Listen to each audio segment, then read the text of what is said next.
Hi,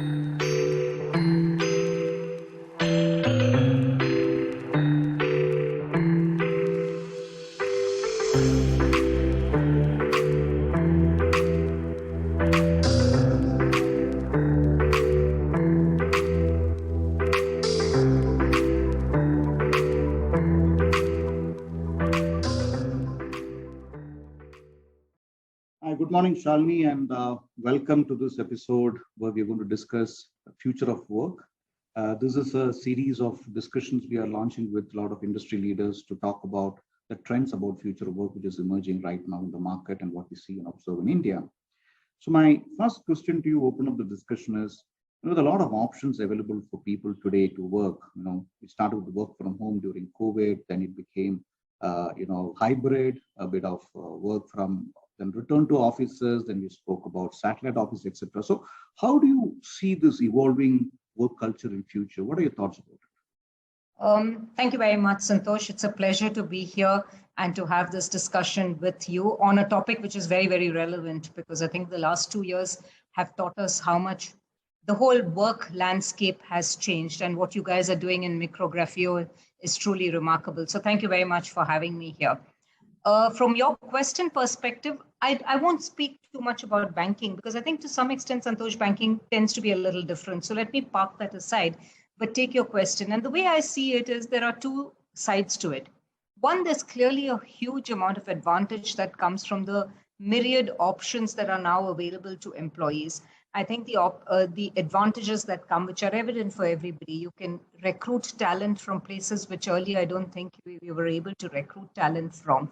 You're able to retain talent much better because people have options which don't envisage having to kind of spend hours commuting up and down, so their entire work-life integration becomes a lot more evolved. There are definitely cost benefits in doing the hybrids models or the different models of work option. And I think that to some extent, there's a larger, greater good of social environment, etc. Having said that, I think more and more organizations are recognizing that we don't work in an island, right, Santosh? It's not like we can work in an island. We do need interactions. We do need the power of collaboration that comes through sitting around a drawing board and, sketching it. While there are virtual manifestations of that, I don't think we can, we can compensate for what we have as physical. So I think the way it's evolving right now, based on all the conversations I've been having with people, is more and more people are veering around to what I think is a hybrid kind of model. You do some days at work, you do some days from home, and do a mix and match of those so that you get probably the best of both worlds. That's where I think world is going to. That's where we are evolving into. And I think that will really bring the best of both worlds to everybody. Yeah. Thanks for the Shalini. And one question which always comes to my mind is, in this evolving work culture where you said it is moving towards a bit of a hybrid model. How have you seen this impacting women? Because when you look at the way we moved ahead after COVID, when you looked at work from home, a lot more women had a lot more opportunity to come back to work, whether they were going to family. There were women who were reluctant to move away from their hometowns. They could start working from their home, from those small towns, etc. So how do you see this evolving as an impact for women per se in the workforce? Yeah. Santosh, this is really something that's very close to my heart in terms of encouraging more gender diversity, as you know. I think at the start when this happened, and to some extent, we must admit this was forced upon people because the pandemic happened, etc., and everybody had to kind of quickly rearrange how they worked. When it started, I think there were a whole host of advantages for women, the benefit of being able to kind of not have to commute, stay at home, etc., were clearly huge benefits, and that we saw the benefits of. As you rightly said, more women came into the workforce, etc. Having said that, I think over the last few months, I must admit, I am now veering more around to the fact that this is a little bit of a double-edged sword, and one has to be a little careful about why this is a double-edged sword. I think the lines between personal and business are blurring, and women seem to end up taking the largest impact of that. On the one end, there are the pulls and pressures of the fact that maybe children had online schooling, they didn't need to go, and therefore they need to look at, culturally, the whole kind of burden of that fell upon women. So that was kind of one side of the equation. The other side of the equation was the fact that women and men also, but women, I think more so, became more on demand. I think the employers just presumed that, okay, they're working from home, so they should be available at any time and every time. So I think it became the pressures at home as well as the on demand pieces of it became such that I think more and more it's becoming increasingly evident that we'd rather have women back in the workforce at the office, because I think that becomes a lot more manageable to them. So I do some work with the Indian Women Network in CII, and part of what we're encouraging people to do right now is to say, start bringing them back to the work, because I think they need that exposure, they need that, they need those boundaries that it creates, etc. So I think my view would be increasingly, I think women need to come back to work. When I say come back to work, I mean in a formal office environment. And that's where I think I have to relate back to what you're doing, Santosh, because your whole philosophy of creating smaller units spread across the tier 2, tier 3 cities is truly something that I think will help not just the workforce in general, but I think will help women. And that's what I would veer around and go towards. Sure. Great. And I have one related question, related to the employee behaviors emerging out of the post-pandemic work culture. There is in the media a lot of discussions about moonlighting, as they call it today, the gig economy, people shifting jobs, doing multiple work, etc. So how have you observed the changing behavior of the young Indian workforce and the demands of them in the post-pandemic work culture? I'm probably a little old school when it comes to this, okay, Santosh? So to that extent, your readers might find that they may not resonate completely, but I have to say what I think is right. Absolutely. First, I think this whole moonlighting piece is, in my view, completely unacceptable from an integrity standpoint.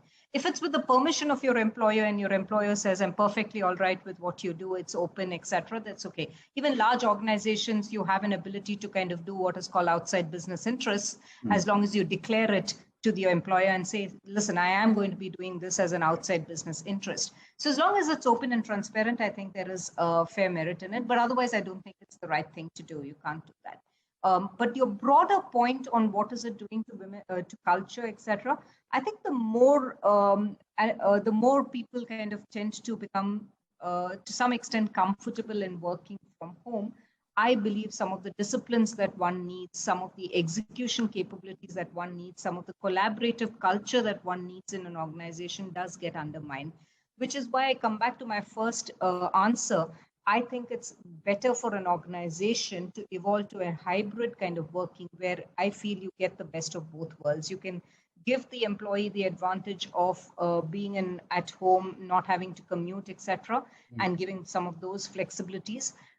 But at the same time, coming back to work, let's say twice a week, thrice a week, whatever is doable and feasible, and making sure you get the thing. The biggest loss I feel is this whole, there's so much, I mean, man is not an island, right? Does not live on an island. This whole social interaction, collaboration, and the power that comes from that collaboration, despite everything that people do from a technology standpoint, you lose out when it's not. So to moonlighting, I have my specific, I'm very clear in my mind, but I think the broader benefits of collaboration and working together comes out when you're together in the office.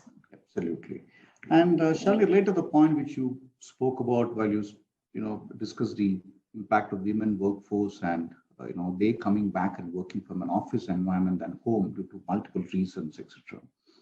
What we have also observed is the movement of work towards hometowns, as we call it, to smaller towns.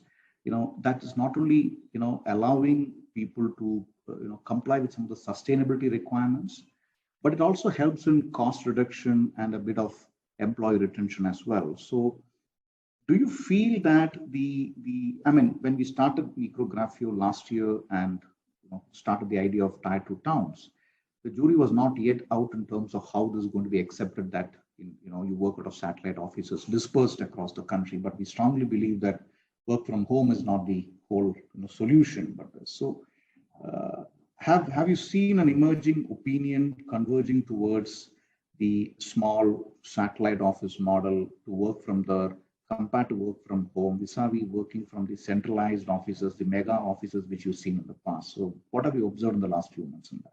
I think you clearly observed a trend, as you said, what you're doing, which is moving towards more smaller towns.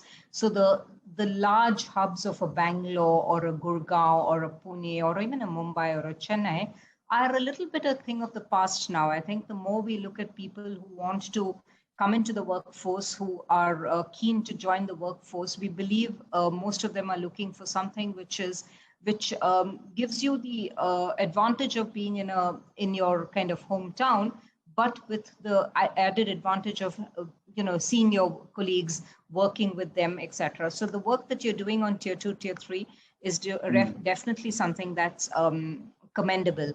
I think I can also relate it in some sort to what Federal Bank is doing.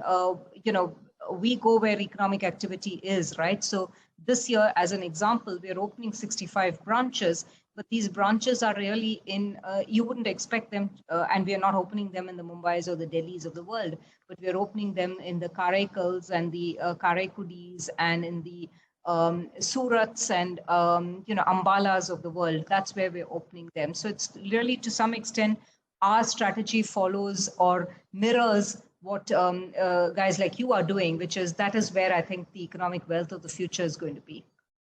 Okay, fantastic. And I'm glad that, the whole concept which we started a year back is at least getting more acceptance and over a period of time. So fantastic. So Shalini, thanks for your time. And it was great catching up with you again. It's always a pleasure discussing these topics with you.